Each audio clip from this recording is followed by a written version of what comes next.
South ఇండియాలోనే biggest sorry store మన Varahi silks మన విజయవాడ ఎంజీ రోడ్ లో డిసెంబర్ 4వ తారీఖున ఘన ప్రారంభం.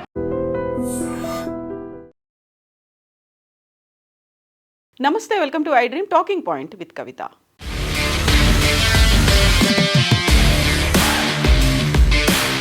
సాధారణంగా విమానాల క్యాన్సిలేషన్ లేకపోతే టైమింగ్స్ చేంజ్ అవ్వడం అనేది యూజువల్గా వర్షాలు పడ్డప్పుడో లేకపోతే చలి ప్రభావం ఎక్కువగా ఉన్నప్పుడో కనిపిస్తూ ఉంటుంది.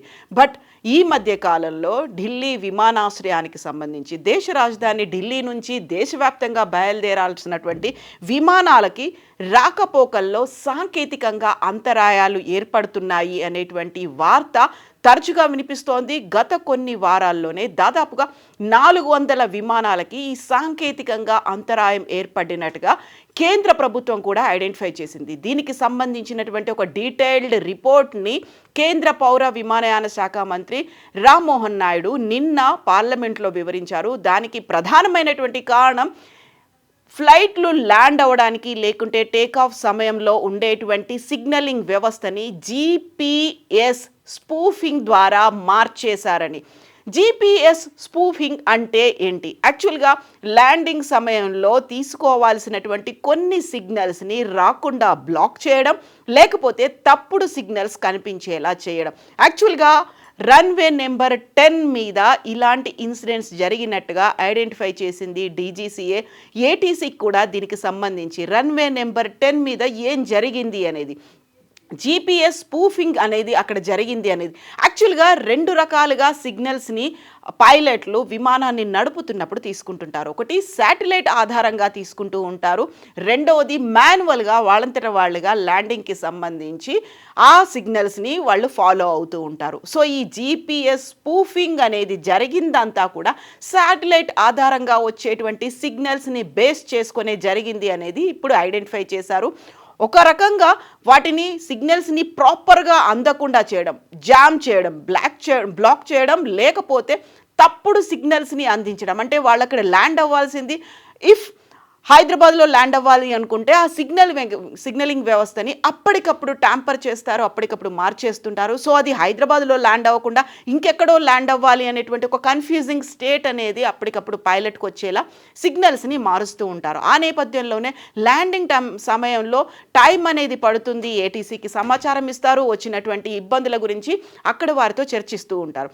యూజువల్గా శాటిలైట్ ఆధారంగా ఇలాంటి ప్రమాదాలు ప్రభావం ఉండడంతో మాన్యువల్గానే పైలట్లు వాళ్ళు తీసుకోవాల్సినటువంటి సిగ్నల్స్ గురించి మాన్యువల్గా చెక్ చేసుకొని ల్యాండింగ్ అనేది చేస్తున్నారు. ఇది ఎక్కువగా ఢిల్లీలో జరుగుతోంది. దీంతో పాటుగా ఇమ్మీడియట్గా రద్దీగా ఉండేటువంటి ఇతర విమానాశ్రయాలు లైక్ బెంగళూరు కావచ్చు, చెన్నై, హైదరాబాద్, కోల్కతా విమానాశ్రయాలకు కూడా DGCA అలర్ట్ మెసేజ్లను పంపించింది. యాక్చువల్గా ఇలా GPS స్పూఫింగ్ అనేది ఎక్కువగా అమృత్సర్, జమ్మూ కాశ్మీర్, ఢిల్లీ వేదికగా జరుగుతున్నట్టుగా ఆ విమానాశ్రయాల్లోనే ఈ స్పూఫింగ్ అనేది జరుగుతున్నట్టుగా ఐడెంటిఫై చేశారు. దీనికి సంబంధించి గ్లోబల్ నావిగేషన్ శాటిలైట్ సిస్టమ్ని మార్చేందుకు ప్రయత్నాలు కూడా జరిగాయని కేంద్ర మంత్రి అయితే నిన్న పార్లమెంట్లో అనౌన్స్ చేశారు. రాజ్యసభలో పౌర విమానయాన శాఖ మంత్రి రామ్మోహన్ నాయుడు ఈ ఇన్ఫర్మేషన్ని వెల్లడించారు. దేశవ్యాప్తంగా వందల సంఖ్యలో, అంటే ఈ గత కొన్ని వారాల్లోనే 400 విమానాలకి ఇలాంటి సాంకేతికమైనటువంటి అంతరాయాలు ఏర్పడినట్టుగా ఐడెంటిఫై చేశారు. అది ఈ మధ్యకాలంలో విపరీతంగా పెరిగింది. ఫిబ్రవరి 2023 నుంచి ఈ ఇయర్ వరకు చూస్తే మొత్తంగా 467 విమానాలకి ఈ సాంకేతిక అంతరాయాలు ఏర్పడితే ఈ కొన్ని వారాల్లోనే 400 విమానాలకి ఈ అంతరాయం కలిగినట్టుగా ఐడెంటిఫై చేశారు. దీనికి సంబంధించి 10 నిమిషాల్లోనే సంబంధిత విభాగానికి ఇన్ఫర్మేషన్ని అందచేయాలి అంటూ DGCA విమానాశ్రయాలకు కూడా ఆదేశాలు జారీ చేసింది. విమానయాన సంస్థలు, పైలట్లు, ATCలకు directorate general of civil aviation DGCA ఆదేశాలను జారీ చేసింది. కోల్కతా, అమృత్సర్, ముంబై, హైదరాబాద్, బెంగళూరు, చెన్నై వంటి విమానాశ్రయాల నుంచి నివేదికల్ని తెప్పిస్తున్నారు. అందులోనూ ప్రధానంగా ఇప్పుడు మనం మాట్లాడుకున్నటువంటి ఈ విమానాశ్రయాల నుంచి నివేదికలు కూడా వస్తున్నాయి. అక్కడ కూడా ఆన్ అండ్ ఆఫ్ ఇలాంటి అంతరాయం జరుగుతుంది అనేటువంటి నివేదికలు వచ్చాయి. ఢిల్లీలో ఉన్నటువంటి ఇందిరాగాంధీ అంతర్జాతీయ విమానాశ్రయాల్లో కొన్ని విమానాలు శాటిలైట్ ఆధారిత ల్యాండింగ్ ప్రక్రియను ఉపయోగించినప్పుడు ఈ స్పూఫింగ్కి గురైనట్టుగా సిగ్నల్స్ అయితే వారికి అందాయి. వెంటనే అప్రమత్తమయ్యి మాన్యువల్గా యాక్టివేట్ అయ్యాయి అనే దాన్ని వెల్లడించారు. సంప్రదాయ పద్ధతులతో ల్యాండ్ అయిన విమానాలకి ప్రభావితం కాలేదు అనేది ఐడెంటిఫై చేశారు. దీంతో పాటుగా మిగతా విమానాశ్రయాలు, రద్దీగా ఉండేటువంటి విమానాశ్రయాలకు సంబంధించి అక్కడ గ్లోబల్ నావిగేషన్ శాటిలైట్ సిస్టమ్ని ప్రభావితం చేయకుండా చూడాలి అనే దానికి సంబంధించి ఇప్పుడు ఎక్కడెక్కడ జరిగింది అనే దాని మీద నివేదికలు అయితే తెప్పించుకుంటున్నారు. యాక్చువల్గా ఈ జీపీఎస్ అనే దానికి సంబంధించి ఇందిరాగాంధీ ఇంటర్నేషనల్ ఎయిర్పోర్ట్లో న్యూఢిల్లీలో జరిగింది. జీపీఎస్ అనేది రన్వే నెంబర్ 10 మీద జరిగింది. దాని తర్వాత ఈ క్వశ్చన్ అనేది యాక్చువల్గా ఏం జరుగుతోంది, ఇది నిజమేనా, స్పూఫింగ్ అనేది జరిగిందా అనే దానికి సంబంధించి ఆంధ్రప్రదేశ్కి చెందినటువంటి ఎంపీ నిరంజన్ రెడ్డి వేసినటువంటి క్వశ్చన్కి రామ్మోహన్ నాయుడు ఆన్సర్ ఇచ్చారు. అందులో ఎస్ జరిగింది అనేటువంటి మాటని చెప్పారు. సో గ్లోబల్ నావిగేషన్ శాటిలైట్ సిస్టమ్కి సంబంధించి ఇది మ్యానిపులేట్ చేయడానికి ఒక అటెంప్ట్స్ జరిగాయి అనేటువంటి మాట మా దగ్గర ఉంది అనేది, ఒక రాంగ్ పొజిషన్ కావచ్చు, లేకుంటే స్పీడ్ని, టైంని, ప్లేస్ని మార్చేలా ఆ సిగ్నలింగ్ని ఈ వ్యవస్థ అనేది మ్యానిపులేట్ చేస్తుంది. ఈ నేపథ్యంలోనే అక్కడ కన్ఫ్యూజన్ అనేది చోటు చేసుకుంటూ ఉంది. లేకపోతే దాన్ని నిజంగా అక్కడ ప్రయాణికులు ఏవైతే కమర్షియల్ ఫ్లైట్స్ అయితే ఉన్నాయో, ప్రయాణికుల్ని తీసుకెళ్తున్నటువంటి ఫ్లైట్స్ మీదే ఇది అత్యంత ప్రభావితం చూపేలా స్పూఫింగ్ అనేది చేస్తారు. ఈ నేపథ్యంలోనే కన్ఫ్యూజన్తో జామ్ అవ్వచ్చు, లేకపోతే ఆ స్పెక్ట్రమ్ అక్కడ ఉన్నటువంటి ఆ పరిధిలో, ఆ విసినిటీలో కన్ఫ్యూజన్ అనేది ఏర్పడేలా చేస్తుంటారు. దీనికి సంబంధించే అలర్ట్స్ అనేవి వచ్చాయి. ఈ నేపథ్యంలోనే ఇప్పుడు ఆటోమేటిక్ మెసేజ్ స్విచ్చింగ్ సిస్టమ్ ద్వారా ప్రభావితం జరగలేదు అని చెప్తున్నప్పటికీ కూడా ఇప్పుడు ఆటో ట్రాక్ సిస్టమ్ అనేది ఉంటుంది. దాని నేపథ్యంలోనే ఎక్కడెక్కడ విమానాలు ఏ ప్రాంతంలో లేకుంటే ఈ స్పూఫింగ్ ప్రభావితానికి గురయ్యాయి అనే దాన్ని అయితే ఐడెంటిఫై చేస్తున్నారు. దీంతో పాటుగా గత కొన్ని రోజులుగా జరుగుతున్నటువంటి వీటి మీద సివిల్ ఏవియేషన్ అనేది ఒక లెటర్ కూడా రాశారు. ఆయన సివిల్ ఏవియేషన్కి చెందినటువంటి మినిస్టర్లు కూడా లెటర్ రాశారు ఎయిర్పోర్ట్ అథారిటీ ఆఫ్ ఇండియాకి. దీనికి కావలసినటువంటి చర్యలను తీసుకోమని కూడా కోరారు. ఈ నేపథ్యంలోనే జరుగుతున్నటువంటి ఒక కన్ఫ్యూజన్ని క్లియర్ చేయడానికి కూడా ఏర్పాట్లు అనేవి జరుగుతున్నాయి. వాట్ ఎగ్జాక్ట్లీ జీపీఎస్ స్పూఫింగ్ అనేది ఎలా వర్క్ చేస్తుంది, దీనికి సంబంధించినటువంటి కీలకమైనటువంటి ఇన్ఫర్మేషన్ ఇది వేరే ప్రదేశంలో లేదా సమయంలో ఉన్నాయని నమ్మించేలా ఒక సైబర్ ట్రాక్ ద్వారా దాన్ని తప్పుదారి పట్టించడం, ఒక మ్యానిపులేట్ చేయడం, నకిలీ సంకేతాలను చట్టబద్ధమైనటువంటి ఉపగ్రహాల నుంచే వస్తున్నట్టుగా, మనమంతా శాటిలైట్స్ మీద డిపెండ్ అవుతున్నాం కాబట్టి ఏవైతే ఆథరైజ్డ్ అథెంటిక్ ఉపగ్రహాలు ఉన్నాయో వాటి దగ్గర నుంచే ఈ సిగ్నల్స్ వస్తున్నాయి అనేలా జీపీఎస్ స్పూఫింగ్ అనేది జరుగుతుంది. అవి శాటిలైట్స్ నుంచి భూమి దగ్గరికి వస్తూ ఉంటాయి. దాని ద్వారానే ట్రాక్ అనేది జరుగుతూ ఉంటుంది. దాని ద్వారానే విమానాల ప్రయాణాలు, జర్నీస్ అనేవి కూడా ఉంటాయి. సో నకిలీ సంకేతాల ప్రసారం అనేది చేస్తూ ఉంటారు. రెగ్యులర్ జీపీఎస్ సిగ్నల్స్ల ద్వారా కనిపించేలా ఉండేటువంటి నకిలీ ఒక ఫేక్ సంకేతాలు అనేవి ఉంటాయి. రిసీవర్ని కూడా మోసగిస్తూ ఉంటాయి. ఏదైతే సిగ్నల్స్ని రిసీవ్ చేసుకుంటూ ఉంటాయో ఆ సిగ్నల్ మీద కూడా ఇంపాక్ట్ చూపించేలా ఈ స్పూఫింగ్ అనేది ఉంటుంది. బలహీనమైనటువంటి ఒక ఉపగ్రహాల నుంచి సిగ్నల్స్ వచ్చినట్టుగా, అది అంత క్లియర్గా పర్ఫెక్ట్గా పిక్చర్ ఉండకపోయినప్పటికీ అక్కడ కన్ఫ్యూజన్ అనేది ఉంటుంది.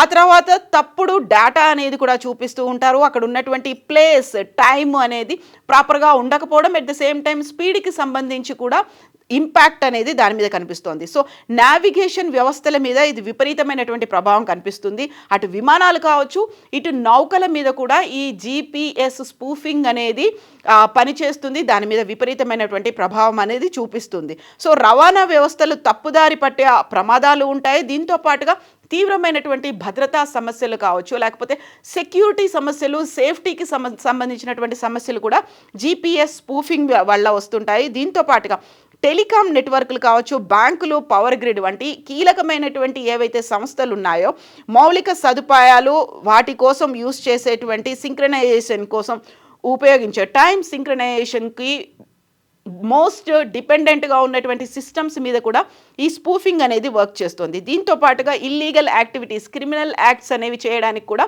దీన్ని యూజ్ చేస్తూ ఉంటారు.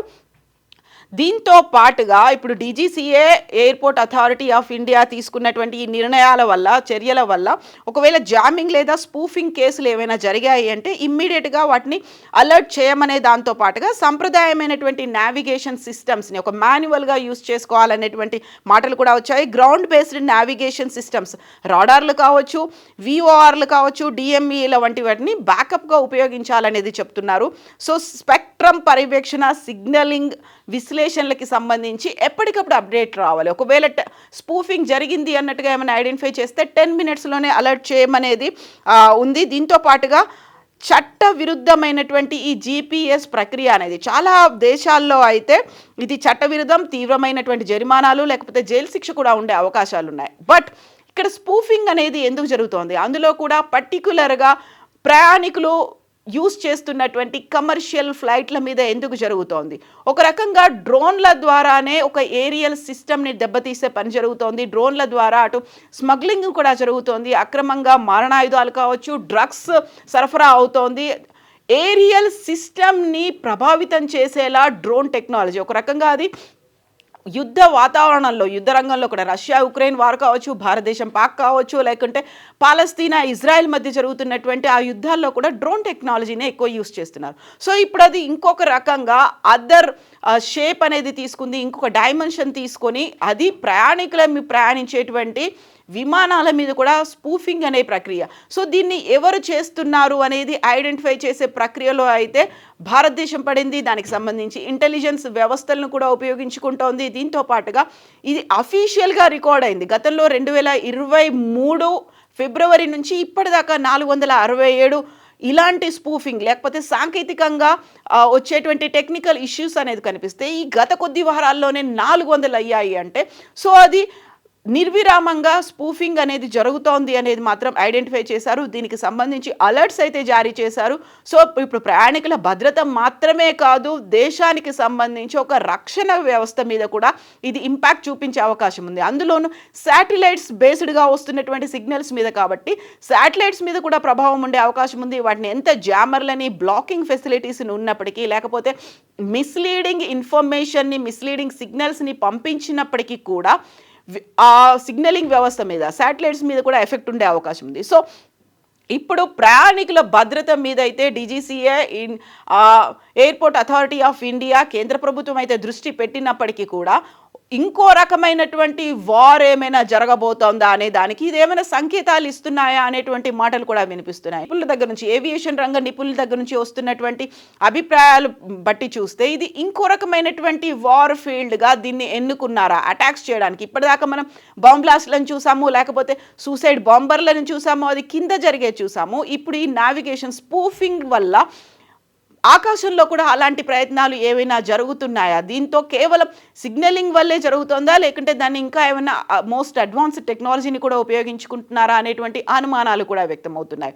బట్ కేంద్ర ప్రభుత్వం అయితే అలర్ట్ అయింది. దీనికి సంబంధించినటువంటి కంప్లీట్ ఇన్ఫర్మేషన్, మానిటరింగ్, ఇన్వెస్టిగేషన్ అయితే కొనసాగుతూనే ఉంది. యాక్చువల్గా ఈ లేటెస్ట్ టెక్నాలజీ జీపీఎస్ స్పూఫింగ్ గురించి మీరేమనుకుంటున్నారో కామెంట్స్ రూపంలో తెలియచేయండి. నిజంగా ప్రస్తుతం ఉన్నటువంటి సమాజం దేనికి ప్రయారిటీ ఇస్తుంది? ఆర్థిక సంబంధాల చుట్టూ మాత్రమే తిరుగుతుంది. మళ్ళీ ఎన్నికలంగానే చాలా విరక్తి కలుగుతాను. మంచి అనిపిస్తుంది కదా, లేడీస్ కూడా ఛాలెంజింగ్ జాబ్స్ చేసినప్పుడు చాలా బాగుంటది. ట్రాఫిక్ అసిస్టెంట్స్ గా నియమించిన ట్రాన్స్జెండర్స్ అందరితో సాల్యూట్ చేయించుకుంటున్నారు. ఫుడ్ డెలివరీ ఇవ్వటానికి వెళ్ళినటువంటి డెలివరీ బాయ్ అనిల్ పై కళ్ళ ముందు